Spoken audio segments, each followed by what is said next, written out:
Julia, anong ginagawa mo? Wala, nananahin lang ako ng panyo. Para ba yan sa akin? Patingin nga. Wag, pangit ang gawa ko, pangit din ang mga daliri. Ha? Pangit ang mga daliri ng mahal kong Julia. Hindi yan pwede. Ay nako, Tenyo. Totoo naman ang iyong daliri ay maganda. Katulad ng iyong magandang mukha. Parang liwanag ng mga bituin.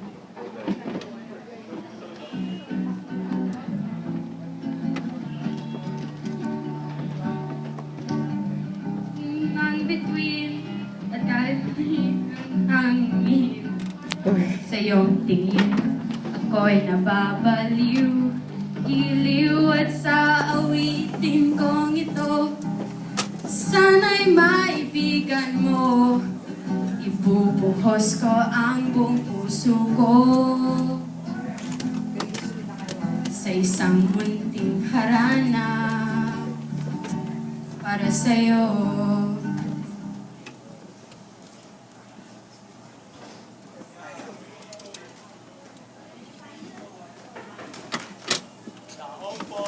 Pitaas pinto.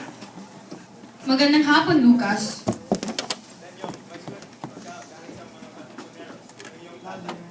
Sulat galing kay tatay.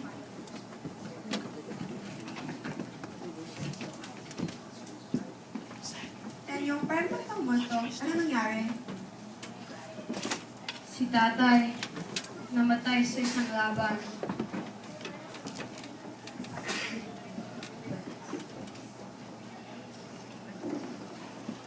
Next. Next scene.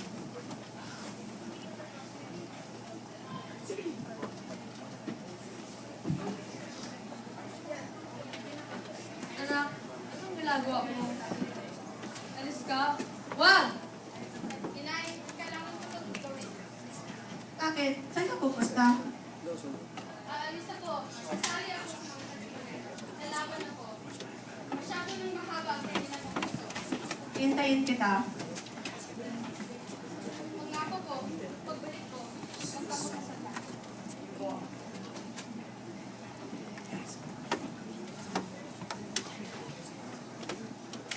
When it's okay, parang ako.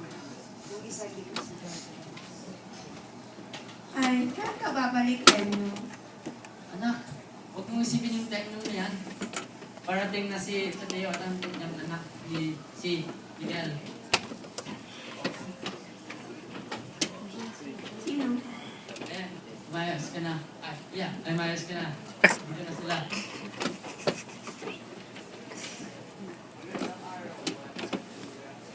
Magandang araw. Lapit na? Lapit ang ano? Ang? Halika na. Sasabihin ko sana, malapit na ang kasal ka. Miguel, halika na.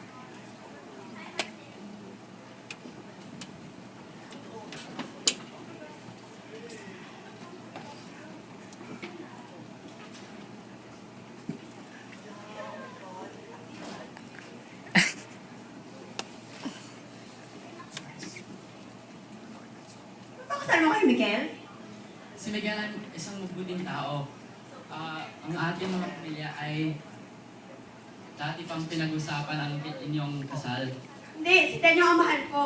Kakasalin mo si Miguel, buisit kang bata. Inaiwag ko.